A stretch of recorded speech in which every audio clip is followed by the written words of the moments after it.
Before I discuss the concept of God and Christianity, I would like to make a few points clear.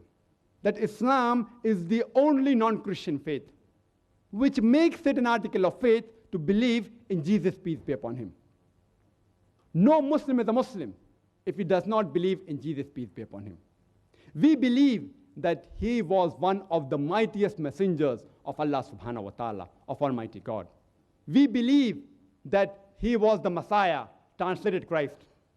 We believe that he was born miraculously without any male intervention, which many modern day Christians today do not believe.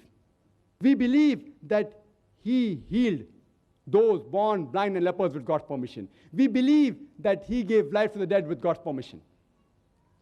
The Muslims and the Christians, we are going together. But there are some Christians who say that Jesus Christ, peace be upon him, he claimed divinity.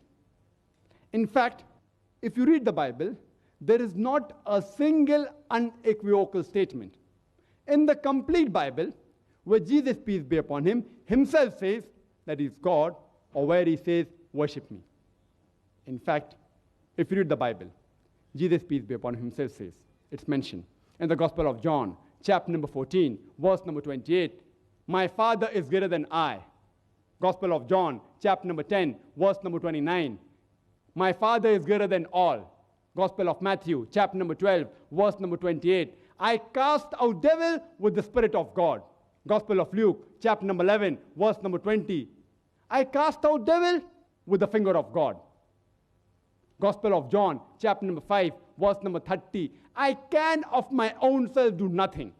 As I hear, I judge, and my judgment is just. For I seek not my will, but the will of my Father. Anyone who says that I seek not my will, but God's will, it means he's submitting his will to Almighty God. And if you translate into Arabic, it means Islam. And anyone who submits his will to Almighty God is called as a Muslim. Jesus, peace be upon him, he never came to destroy the law of the prophets. In fact, he came to confirm them. And Jesus, peace be upon him, says, it's mentioned in the Gospel of Matthew, chapter number 5, verse number 7 to 20, he says that think not that I am come to destroy the law of the prophets. All these quotations are from the Bible, from the King James Version. Jesus, peace be upon him, says that think not that I am come to destroy the law and the prophets. I am come not to destroy, but to fulfill. For verily, till the heaven and the earth pass, not one jot or tittle shall pass away from the law until all be fulfilled. And whosoever shall break one of the least commandments and teach men to do so shall be called least in the kingdom of heaven. And whosoever shall keep them and teach the same shall be called great in the kingdom of heaven. Unless your righteousness exceeds the righteousness of the scribes and the Pharisees, in no way shall you enter the kingdom of heaven. Jesus, peace be upon him, says that if you want to go to paradise, you have to follow each and every law of the Old Testament, including that God is one, he has got no partners, you cannot create any images of God. And Jesus, peace be upon him, he never claimed that he was Almighty God. In fact, he says that he was sent by God.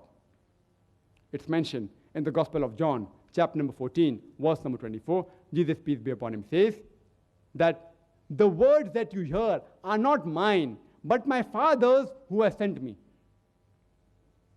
It's mentioned in the Gospel of John, chapter number 17, verse number 3. This is life eternal, so that you may know there is only one God, and Jesus Christ whom thou hast sent. It's mentioned in the book of Acts, chapter number 2, verse number 22, that, Hear, O Israel, hear these words. Jesus of Nazareth, a man approved of God amongst you by wonders and miracles which God did by him, and you are witness to it. It says, Jesus of Nazareth, peace be upon him, a man approved of God by wonders and miracles which God did by him, and you are witness to it. And when Jesus, peace be upon him, was asked that which is the first of the commandment, he repeated what was earlier said by Moses, peace be upon him. It's mentioned in the Gospel of Mark, chapter number 12, verse number 29. Shema Israelo, Adnai Haino Adnai Chad. Hear, O Israel, the Lord, our God is one Lord. So if you read the Bible, you shall understand the concept of God in Christianity.